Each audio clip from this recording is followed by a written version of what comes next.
Dummy Switch Pod. We're Yes, sir. back. We're Uh-huh. back. A merry, a happy. Compliments of the season, as the old people say. You know, Uh, and we're back for another episode. How are you, Chris? I'm good, Quarters. How are you doing, man? How's your Christmas? No, good myself. Good myself. Okay, a lot Yeah. of eating, a lot of drinking, as Ish, my usual. man. Oof. What can we say? We love it. Anyway, let's talk. Let's talk some rugby. Yes. Weeks back, seemingly ages ago, Lions took on the Sharks. Yeah. Ooh, look, we can't not speak about that game. I think for me, just from that game, it was really a sort of it was a tightly contested match, almost like the teams were a bit cagey and they weren't giving each other much on defense. But then there was just that one moment that the Lions got to really put the game away from the Sharks, because there's still 8 points in it at the time, and stepped up the young man, Mr. John Vulligate from the other week. I Yeah, read they were calling him Magic One D the last week. He's just phenomenal the way he took his opportunity. I think he had three players just clutching at air. yeah. Once He's he gets on your outside, it's game over. Yeah, what I love about him is his movement off the ball before he gets the ball. He beats the defenders before he even gets the ball, particularly the first pass. And you saw that try how he beat Nkosi's rush defense. Yeah, How Nkosi, it's a bit of a bad habit. It's a bit of a mm, bad habit, and it's one of those. If you reach, I'm gonna teach, and you taught him a yeah, lesson there. he did, and I think it was bound to happen because all game they were sort of containing him. But of course, in a defensive system like that where guys are rushing up, and especially the team like the Sharks where they don't look like a happy bunch, there will be a mistake, and that mistake came where he got on the outside of Nkosi. He beat who's our fullback? Just keep forgetting his name. Manny Libok. He beat Manny Libok, and then he stepped the Springboks outside center, and he put his mate away for a try. It was a well worked try, and overall excellent performance by the Lions. Yeah, Lions really ran that one well. Set piece they did well, Mm. especially the scrums. They showed real dominance there. Yeah, and what I liked about them is that they look. Remember, I think even a few weeks back, we had said that they look like they're coming into gear, they're clicking into gear nicely, and Yeah, and and and that's what it looked like for me. Is that they had they had this control about that game against the Sharks yeah. It that was a very, very controlled. and I really enjoyed that. Yes, it was tough to take the loss as a Sharks fan and Sharks supporter, but on the balance of it, credit must go to the Lions for pulling that one and winning a very good, a tough game. And there's guys. I mean, you look at Willem Alberts and you think, I mean, is this thinking of Lions tour? Mm. Potential starter at lock even. Yes, I mean, as an experienced campaigner to bring in, something different to share his experience. Although I think, at the moment with the guys, depending on injuries as well, with the guys like Lua Diaga and RG Snyman, if they recover in time from injuries, if they don't, then I wouldn't be against Willem Alberts making that squad and being in that locking position because he certainly brings a lot of grunt to that, and defensively, he's a big hitter as well, and a strong ball carrier. He's always been a very very strong player and a good player at that. Seldomly makes some mistakes and seldomly has a bad game. With the big man that he is. So, like I said, I wouldn't be against seeing him in that squad if things are to fall that way because currently federated in terms of the lock stocks that we have. Yes, there's a lot of talented locks in the country, but you know, in terms of the guys that are playing in the country right now, he's certainly right up there as probably the top number 4 lock at the moment in the country. Swanepoel as well. I think he's sort of staking a claim. A bit worrying in the air. They seem to get the best of him a few times. Um, Nkosi's showing, he's showing some real form, and he's showing, why there's you look at any round of Currie Cup fixtures in South Africa, Mm. the wings on either sides, they're just all good players. Yeah. So you've got to have that extra, and I feel like Nkosi is showing why he's got that extra and why he's that man. It's one of those positions that's very, very, very competitive. Yeah, definitely, and I think, look, outside of that bad read or bad decision to rush up on Similane in that Lions game, I think overall, since he's been back in that Shark starting lineup, he's really shown his X factor. He's shown why Yeah, he went to the World Cup. He's shown why he started in the semi-final as well. Why he was trusted to start in that semi-final. So, for me, I think in that position from a winger perspective, we have a lot of good players there, and look, I can't stop raving about the way that the Lions played, in that game, and the thing for me is just been concerning for the Sharks is that they weren't able to back up their win against the Bulls, and seemingly again this weekend it just seems like they're really on yeah, a yeah. very slippery slope going down, But I think we'll touch on that after. Just to quickly touch on the week before that same weekend, the Cheetahs, getting a close game, 4-point win against the Pumas. Yeah. Oh geez, I think the Pumas will just be scratching their heads, to try to put a win together because, overall, I think they really competed well. They played well. They were in the fight, and they didn't let the Cheetahs run away with that game. The Cheetahs certainly didn't have their way.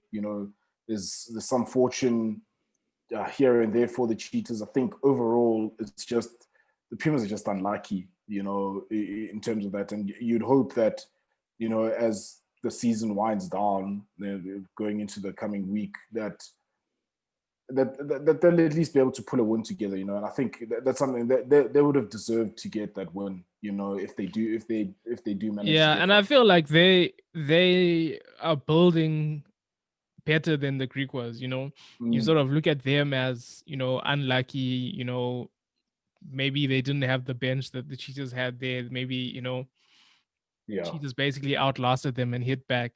And then you look at the Greek was and you sort of it's not they're not building in the same way. They're not promising in the same way. yeah, So I think I'm more optimistic if I'm them. yeah. About the Pumas more than the Greek was, but talking about the Greek was, I think we can touch on, we can look at Yeah, let's get this. into Western Province hosting the Greek was. No Sia. Was this Rachel was sick, so he had to sit this one out. Yeah. COVID protocol. Mhm. Sergio Peterson back for this one.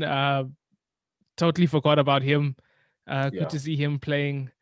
To Mm. be quite honest with you, I don't really have much to say about this one. It wasn't the most entertaining game for me. Oh Um, no. Oh, no, it wasn't an entertaining game for sure. You say no Sia, but what they lost in Sia, the Western Province gained in the TMO. So you know, so I don't think yeah, that. yeah. I mean, I have it down here myself. I didn't think, you know, there was a try for me. I saw Uh, two forward passes. I saw two tries, two forward passes. Um, look, I don't know. I honestly, I think. and they say it's not compelling evidence. It's a bit like, I mean, you can see it's a forward pass. I don't know how much more I mean, compelling evidence you need. again, we had, I think it's the second time that we've had it so far, where even the commentators were dumbfounded by that decision and by that call. I mean, you're the TMO, for goodness sake. You have all the time in the world. You're the one looking at it in slow motion replay. Anybody, even a 7-year-old, could tell you that that was a forward pass, and seemingly it wasn't judged to be a forward pass. I'm not saying that that was going to influence the result in terms of Western Province Yeah, yeah. losing the game or winning the game, but it certainly would have made a difference to the Griquas' morale from a scoreboard pressure point of view, whereas they wouldn't have been chasing the game, because for me, that Daniel Duplessis try was not supposed to be a try. You know, And then there was also a move from the line out where Yonder Augustus passed the ball. And for me, they did Yeah, look at that the again. way And they for said me, it was that, a rip. Yeah, yeah. And for me, I see a forward pass as well. You know, it's again, we have to ask the question about the officials, as in what's going on, guys? Is it, is it because rugby's being played in a different, in December, November, and now guys are switched off? What's going on? Maybe I, too d- I many, don't know because I mean, you look at let's look at the Cheetahs game for example. There was a yeah, similar incident with yeah, Rudolph giving a pass to Reno Smith, and in that hmm situation, I felt that I thought that was a try. I didn't think that was forward. yeah. Look, So that was less forward than the one from the less. game before. I thought that was fine. So I mean, I'm looking at this and I'm saying the approach that they're taking towards forward passes is like it's quite inconsistent. Whereas you look at like last week or was it the week before with the head clashes where it seemed very consistent. Yeah, So it was bad decisions, but it was bad decisions all around. This one is all like, around there. yeah, It leaves a lot to be desired, because I feel the Greek was in that they had moments where they showed what they could do. yeah, You had a they guy like did, they did, yeah.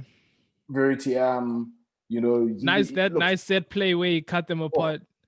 that was excellent. It's just the final pass, in the execution that let them down, and I mean, if you look at it in context of those forward passes and those tries that were scored, it may have looked like a different game, may have been a different picture altogether, for the Griquas.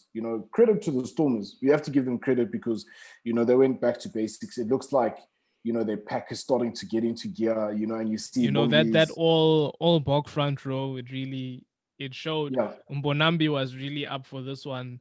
yeah, he was You could chirpy. see, yeah, very chirpy. You could see his try. He enjoyed that one, giving it a Mm. bit there, giving it a bit. The one steal, he was very enthusiastic about that. That led to the one try. He seemed to be excited to be playing rugby on the day, whereas other people not so much. Mm. Um, their front row counted in this one, as you said, back to basics. They kept it tight.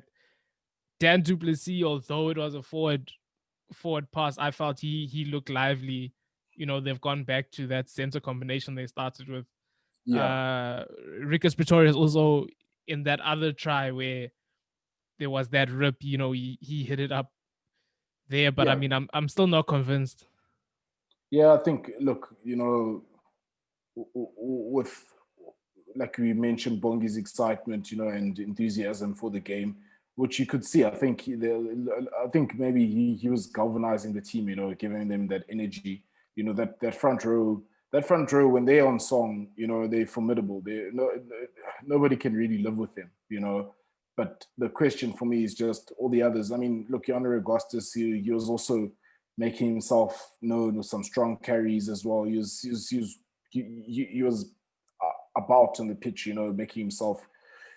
making himself sort of putting his hand up and putting himself in positions where he can influence the play. Rickus Pretorius, I think, he was just solid enough. I think he still has some way to go to being like a real sort of superstar, as it were. I think for now, in terms of what the Storm or Western Province has, I think he's solid enough, and he's definitely a talented player. He's got something about him, but at the moment it just hasn't been clicking. Dan Duplessis, I feel like he's been the best backline player outside of Warwick Roland, in terms of the energy and just his level of involvement. That's just my take on that. You know, uh, I just, but overall, I think we'll see in terms of the race to the semis and knockout stages. But I still don't see Western Province troubling a team like the Bulls, or even troubling a team like the Lions in terms of the way that they play. And potentially because it looks like the Cheetahs are starting to find their gears again. And potentially at the right time for them, you know, they may struggle against a team like the Cheetahs. You know, am I saying that the Sharks will not make the semis? It's looking like it. You know, it's a hard one to say, but it is looking like it because they just don't seem to have direction. But you know, we'll touch on that game, you know, after Yeah, we wrap let's this one let's up. let's close up on this one. I mean, for me, Greek was not much shown by them, not Mm, very entertaining. That Verity chance. When they did score, um, it was good to see that they beat sort of the rush defense, got their hands yeah, through Edwin Cater try. yeah. That was some good play. Cater shows his value, Klassen as well, experience. Mm. But for me, they didn't really have much else going. Yeah, yeah. I think that's a good summary of that, or good assessment of their play. And I think that's been their season. You know, where they've shown potential in drips and drabs, but they've just never been able to put it together for a full 80-minute performance. You know, and yeah, look, that's why they're at the bottom. That's why they're there. Moving to the next one. Oh, Cheetahs hosting the Sharks. For me, looking at it from a TV, it looked like some good conditions. I saw they were having the water breaks quite hot. uh, Um, Hendricks gets a start in this one. Fassi was back on the bench for the Sharks. On mm-hmm, the other side, Dahas starts. Dahas, with that fast service. mm, 14 in at 10. Also, last time he started, I didn't have any fault with him as well. yeah. Um, First minute, first try. Man, it was. I couldn't believe what I was watching. You know, you're from what, like you say, watching it on TV, seemingly good conditions. You know, everything. Look, everything is there for the way that the Sharks like to play because play physically, but also move the ball. But then try in the first minute. You thinking, I know I was thinking, what the hell is this? And credit to, I'd say I'd put a lot of it on a player like Andy Sansila from the Cheetahs. I feel in the past few weeks, I remember in one of our episodes we had said that he's ticked the box of consistency in selection, and now he needs to tick the box of influencing a game. And a week later, he got man of the match. And I feel he's just growing in stature in terms of his influence in the game. And I think he was integral to them getting on that front foot to score that try in the first minute. I Then mean that let's if we go to that try, Ward doesn't deal with it. yeah, he Speckman doesn't. Speckman flustered him. Yeah. Speckman, the experience, obviously winning the ball back in sevens is important. He Mm-hmm. flustered him. It was a good kick from Blomikis. Um, as you said, Nsila carrying up on the momentum. Mm. Vechner as well, for him to, create that pod and go between, he went between Noche and 14. Those Yeah. are two of the lighter guys in the pack. These guys are switched on. They're thinking, they're playing heads up rugby. They're playing, Yeah. you know, they're playing some smart rugby. It was good, really good play for them, Cheetahs. Yeah, I think it was, and I think as well we mustn't forget. I think the Cheetahs also, they went through sort of a little slump, a 2-game loss slump, but they slowly sorting themselves out. And I think the selections of, like you mentioned, Ruben the House, the service that he delivered, it was really amazing to see. And I think the other thing that contributed to that is, number one, the work rate of that Cheetahs pack. From scrum time, you look at Boan Fenter, who made Big that game that from Bowen spring. Fencer, yeah. It was a massive game. Who made that Springbok showdown, and then I think that whole front row of the Cheetahs. Because a guy like Yeah. Oxenchair was, for me, Oxenchair had he wasn't a factor. his form, Oxenchair's form right now is quite terrible. And it's, Yeah. he's a guy that you want to see do well. And, you've Yes. sort of got him lined up for that number one position for the Springboks. And it's just fell apart in the weeks back. Yeah, and I'm glad that you mentioned that because at the moment, as it stands for me, yes, we all know Steven Kitsoff is our number one, because Beast is retired. And then that second spot, was up for grabs. And at the moment, it's slowly looking like Juan Fuentes, he's taking a claim for that Yeah. to say, listen, I'm your guy, Jock Ninaba and Rossi Erasmus, I'm your guy. And Ox is really, he's not, I don't think he's seizing his opportunity right now. Granted, just that whole Sharks team at the moment, ever since rugby's returned from lockdown. I think this is not the first time that we're talking about this. They just haven't looked the same. They look a shadow of the team that they were early Super Rugby this year. But I'll give it to them. I'll give it to them. After they conceded, they did sort of show that, you know, it's looking better than it was before. Yeah, I mean, So look, I so yeah, I mean they it's up and down, but there are some ups. yes, they are, but I think for me as a support to the Sharks, you want the Sharks to do well, and traditionally the Sharks have always, done well. And I guess the Cheetahs have been a team that they struggled against as well, but there's just some things that you think to yourself, no, man, this is not how the Sharks to play, because I mean, one thing I can say, they did in the early stages, let's say the first 15, 20 minutes of the game, I think they were right in it. Yao Ping did well to get an intercept to, come out of the line, get that Yeah. intercept, put them on the board, after the Cheetahs have scored. At that moment, I'm thinking this is going to be an entertaining, open game. I But felt money. key to that was Lubbock. Yeah, Lubbock got going early. that's exactly what I was about to touch on, to say Money Libok. I felt he was actually the difference on attack for the Sharks, because his counter-attacking ability, I felt while he was on the pitch, the Sharks definitely looked dangerous, Yeah. and looked like they would be able to sort of compete in that game, and get some points on the board for themselves. And coincidentally, when he came off, it just seemed like the wheels came off or everywhere else on the Sharks. The loose forward trio, just they were out muscled. Opa Mahoje again showing his experience as well. They outplayed the Sharks loose trio. The whole pack of the Cheetahs just outworked them. And then you have a backline that has Francis Dane that's operating there. And the young 10 of the Cheetahs, it's almost like he wasn't there, but he was there controlling things very well, if you know what I mean. And it just goes to show the experience of Francis Dane, and just how much better the Cheetahs were on the day, because the Sharks, for me, they were just absolutely poor, and you saw that in the amount of handling errors, the opportunities that they got potentially to score points, and execution.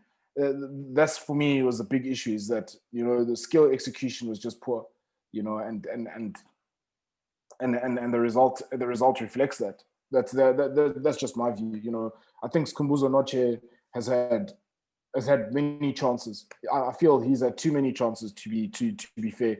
He's a guy, yes, you want him to do well, but in a lot of the big games so far, for me, he's just gone missing. And then you'll have a bustling run here and there close to the end of the game, where even if they do score, it doesn't mean anything. You know what I mean? And it's a little too late Making for the me. stats look good, meters gained. You understand? So, look, the Sharks have problems. They do. Like you say, yes, they are ups. I can agree, but I feel they have bigger issues. Aston for 10, I had big raps. I had big expectations from him, and I just feel he hasn't maybe hit his straps as yet. I'll give him the benefit of the doubt for now, but I mean, it's still early. yeah, but so far, look, he hasn't given instilled that confidence in me, and at the moment, But man, I really, if I'm the Sharks coaching group, you just don't know what to do. I mean, your supposed international number 10, because that's what the coach was saying the other week, that Currie Bosch looks like an international 10, and we've been saying he's not. And again, He's shown up. He isn't, in terms of Early he's a on, though, he was linking with Lubbock, and I don't necessarily see him as that type of player that links with other mm, players. Lubbock was sort of playing with he was playing with a freedom. He was yeah, up for it the same way Mbonambi was up for the other game, yeah. and they were linking well. There were times where instead of just kicking it back, he's finding Lubbock to attack the line, and it's Who looking was finding promising at that space? point. Yeah, and then it's Yeah, looking promising at that point up until hit clash. yeah. No yellow in this one, where yellows in other games. So I mean, for me, it makes me ask, okay, have they said, okay, what we were doing previously was a bit ridiculous? It sounded like that. It sounded like that, from a refereeing point of view. But fact of the matter is that they keep on saying you have to protect the head. And for me, I felt when they saw that it was number 12, Francois Steyn, that made that hit, you could argue It's no that, Jacques van Rooyen. yeah, you could argue that he went in with the shoulder without wrapping. Yes, the other arm wrapped, but the shoulder certainly is what he led with. And he tucked his arm Mm. in, for me, from what I saw from the replays. So again, there's just inconsistency all around. Inconsistency with the Sharks' play, inconsistency with the referees. It's just, man. I had a bad Sunday because of that game. I really did. I had a bad Sunday. I was expecting to see a good game, 4:30 out here. You're thinking, this is a good time for the Sharks to get some points, and no, they didn't. And proof of that was even in the last minute of the game. They're trying to play from everywhere, and Yeah, you know, and they they turn sealed the it ball off. over. Cheetah sealed it off, get a bonus point. And it's really just. I, I, I, I didn't want to say this, but for me, it brought into question in terms of my thinking process in the team environment. It brought into question leadership as a captain on the field, because I feel some of the stuff really it required your leader to pull the boys together to say, listen, let's keep it tight. Let's focus on what we're good at. Let's build ourselves back into this game instead of they were trying to run it from everywhere, and just play and play and play. I don't know. Like I say, for me, it just seems like they have issues, and they don't really understand what their problem is, and I think they're slowly not understanding themselves, and look, they have to fix that very quickly, otherwise they'll find themselves outside of the playoff positions. For this one, Bowen Fenter and Nkunu, you know, Oh, they yes. really put on the pressure there. They really put on the pressure there. A man on loan from the Sharks, so I'm sure they're going to be making those calls Yeah, for the they're gonna bring return. him back and say, no, you need to come back because he hurt them. He hurt them. He hurt them at scrum time.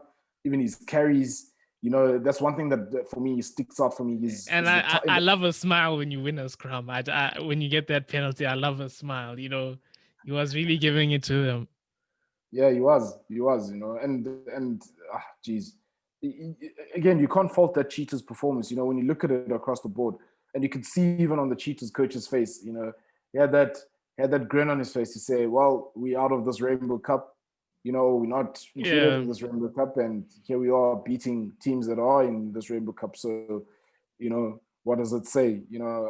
Look, at the end of the day, you have to give credit to the cheaters because they put all the pressure on the Sharks, even at the stage where, you know, at the stage where the cheaters were down to 13 men, the Sharks struggled Yeah, to two score. yellows.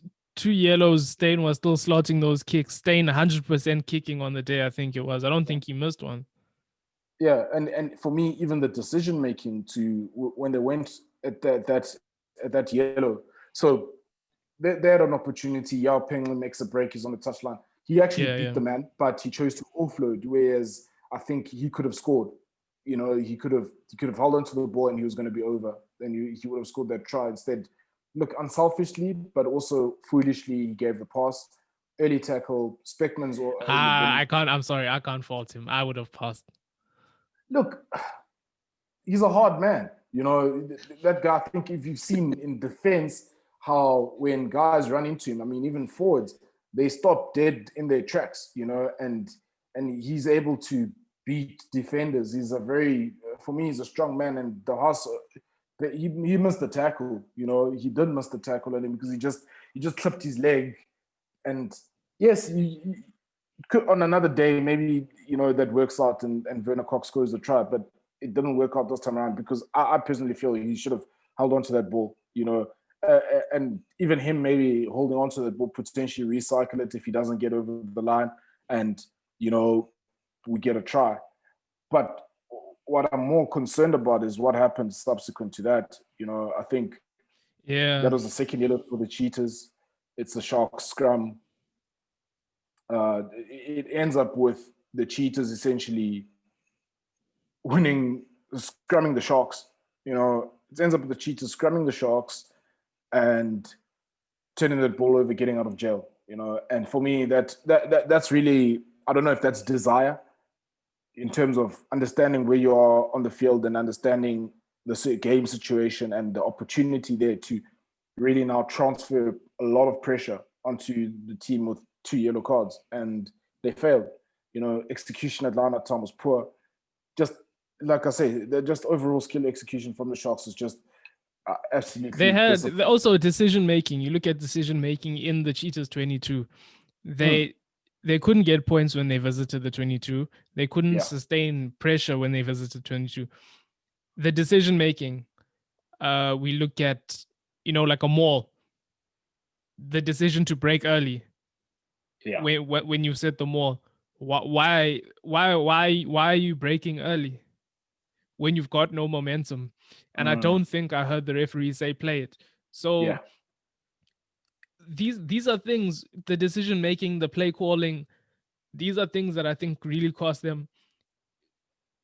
Down, you know, down a man at the scrum, you're still losing the scrum. yeah. For me, that was it. That was the straw that just broke the camel's back for me because I was just, that is unbelievable. Where have you? Ox had a bit of a shocker. Like, these guys, I think you've questioned leadership. Mm, I think in the same way I question leadership in terms of like the play calling, sort yeah, of collectively you've got to ask, okay, what are we trying to do here? What are we trying to yeah, do? yeah, There was a and time there was a time where Penkle, he really cooked Francois Steyn. He cooked him, yeah. Oh, you know, good set piece, and then he cooked him. yeah. And then you sort of later in the game they use the same move. It's like, we know what's going on now. Mm, You know, so it's mm, like play calling for me a bit suspect. Um some guys, I mean, Richardson, it's like he starts good, fades away. yeah. Uh When it gets tough, yeah, when it gets tough, even for me, you've questioned his leadership. For me, he seems like one of those guys that sort of, I wouldn't say a selfish player, but individually he puts in his performance. yeah, And I don't know if that makes a good captain in terms of, like, you know, mm, forward players I would say more collective in their performance. He mm, seems like he's more individualistic in his performance. Ward as well, he was flustered from another kickoff as well. I mean, I think yeah, the first one got into his head, and then the second time dropped it again. It's a bit of a mess. Fassi came on, and you can see Fassi hasn't been playing rugby. yeah. Look, and I'm not even going to talk about Fussy because at that point when he came on, I think the wheels were starting to come off, and even for him, you could see he was actually trying to spark the Sharks. You know, he was, you know, changing the point of attack from the breakdown, coming in on different angles, giving different options. You know, but overall, like you say, I can agree with you there. It just seems like his individual performance will always be good. You know, you'll always be good, uh, but from a leadership point of view, particularly in the pack, I think as well. You know, they may be suffering from an experience issue. You know, in the sense Yeah. that they don't really have in that pack. They don't really have an established Springbok. You And for know, me, it goes to when you're forming this team. I question how the Lions were forming this team. For me, also the Sharks, Noche, I don't think he's what you need. yeah, Noche, you've questioned his performance. I think you would have done well at the Lions.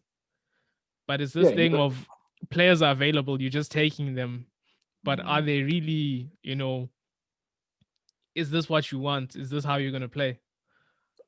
I'm going to go out on a limb and make a brave call here and say I think it's time we see a young Pepsi Buthelezi coming into that Sharks pack and being given more leadership responsibility, because I feel he's the kind of guy that you want to build your pack around, Yeah. because you have experienced campaigners. Tembelani Boli is experienced, but when he came on, again, another basic skill execution era. He's under no pressure. He gives a forward pass when the break was on. It was late in the game, granted, but the fact of the matter, the thing that I can highlight, the underlying factor is the skill, execution, and decision making. It was just not there, and it also comes again. I question the desire, overall, and it's really frustrating. And for me, like I say, Sean Everett, I feel like they need to make the change. It needs to make a big call because at the moment, I don't think Am's leadership is what the Sharks need right now for this situation. I think a guy like Pepsi is the guy for the future, and you got to get him in there, let him lead. Because Noche, he's been a Springbok. I think he's capped. He's got caps for the Springboks. So, and he hasn't stepped up. He hasn't shown any leadership. Even him, he makes poor decisions, and that's somebody that's experienced. So yeah, look, if I was him, it's not that I'm hitting panic stations, but you want to make impactful changes, and I think Pepsi going in there, that'll be an impactful change. That's my call. On the cheater side, as we Mm-hmm. and I mean, like, you look at that Ward mistake. Mm. Dahas took control of that situation, Yeah. um, led to their try. Rudolph had a good performance from him as well. I felt, I didn't feel it was a forward. I didn't feel like it was a forward pass to Reno Smith there. Madosh Tambwe around it. I don't know what he was doing there. They caught him out. Oh, geez. I honestly, when I was looking at that try, look, instinctively at first, my first instinct was forward, that pass from Rudolph. Then on the replay, I thought maybe not, But then I eventually settled on less forward than what we've seen in the last game.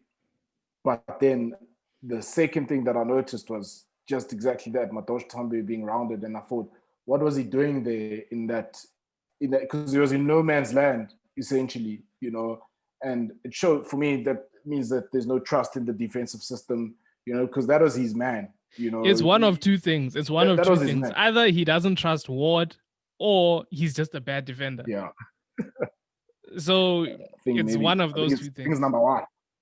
I think it's number one. I think it's number one. I think he saw that it was John Rudolph, and he was like, no, this guy can't tackle He's that like, guy. Jezza. I don't know if this guy will. you know. But you're right. Talking about John Rudolph, I felt there was a time where he was penalized in the game, where they said he didn't release. And what I've liked about it, and it's something that we talked about, is it seems like he's now starting to he's getting better at knowing when to go for the ball and when not to, because he fixed his error. And, there's a time where he made a critical turnover when the Sharks were in the 22,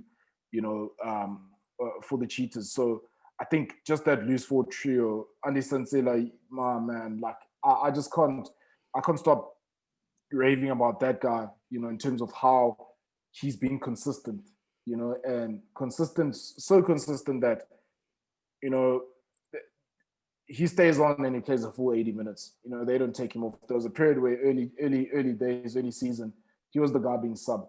And now he's not the guy that's being subbed.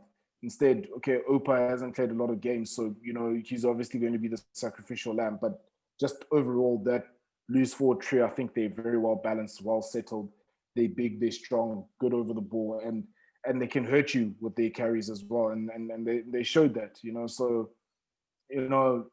Wagner as well, the captain of the Cheetahs, I felt he was big as well in this game, whereas uh, his previous game he wasn't so great, but they're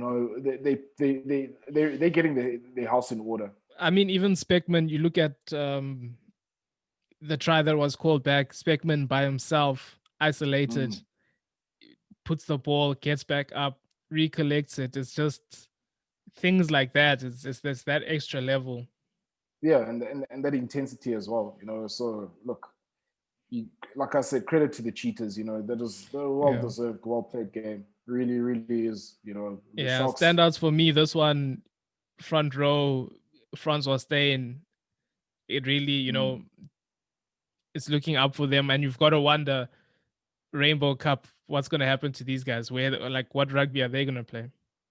Yeah, look, that's another thing. I just it's difficult to understand why you'd leave a team like the Cheetahs out, because you've got some quality players there, and you could easily argue to say if it is a depth issue, to think that because you see the Bulls, they building a formidable squad with Marcel Coetzee being signed, there. So it's A just few they just people not happy about that one, especially up in Ireland. I think well, he's got to come back home, right? He's Well, got to come listen, back. okay. Well, we're off of this game. If we talk about let's talk about these two things. Let's talk about Rainbow Cup and Marcel Coetzee.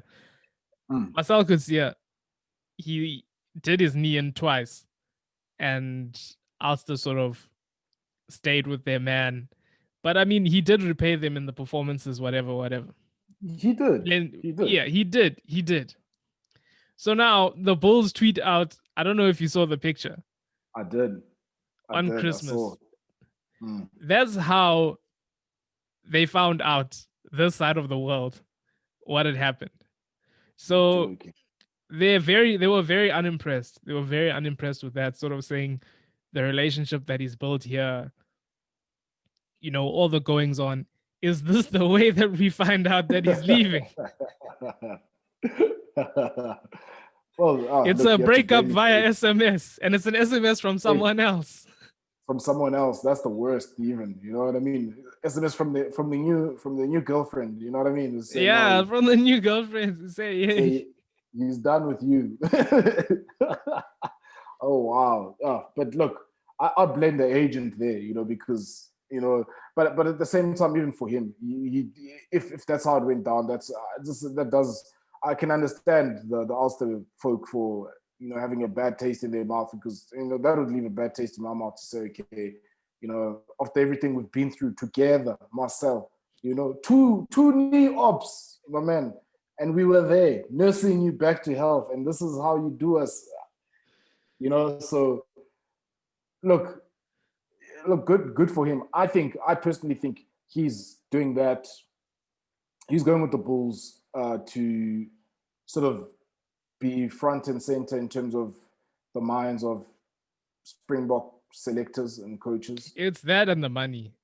and also, They've cut money this side. but hey, yeah, and I think the Bulls, they've got that Motsepe money now as well. Mhm. So funny enough, African Rainbow Capital. Huh? So so they've got that Motsepe money now. So of course they can afford to have. I mean, it's Dwayne Vermeulen there, Springbok. Marcel Coetzee, Springbok. Onabuta, Springbok. Nizam Kar, Springbok. And those are just your loose forwards. I don't know who else. Marco van Staden as well, Springbok. Yeah, von You know, Staden as well. That's going to be a so mean competition there for that sixth position. so I think what Jake White is doing, he's putting together. He's looking to put together a team that's gonna compete in that Rainbow Cup, and Marco van Staden, come to the Lions. maybe he'll go back. You don't know. Maybe he'll go home because he's from the region, So maybe you never know. But I just feel Bulls are looking to build a good team. African Rainbow Cup for the Cheetahs not being included. You know, Going back to that point where I was saying, if it is a depth issue, you could argue you have the Pumas, you have the Griquas. Why not look at players there that have put their hands up to try to bolster your stocks?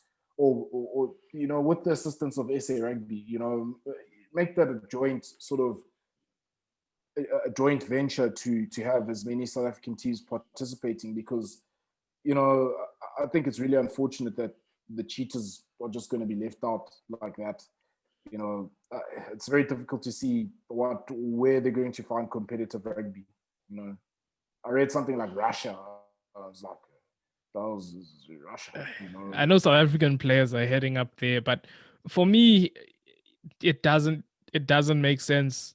It really doesn't make sense to exclude them. Um, don't know where they're going to play rugby, but these are guys that, I mean, Bowen Fenter, that's a Springbok. Now where is he going to land up playing?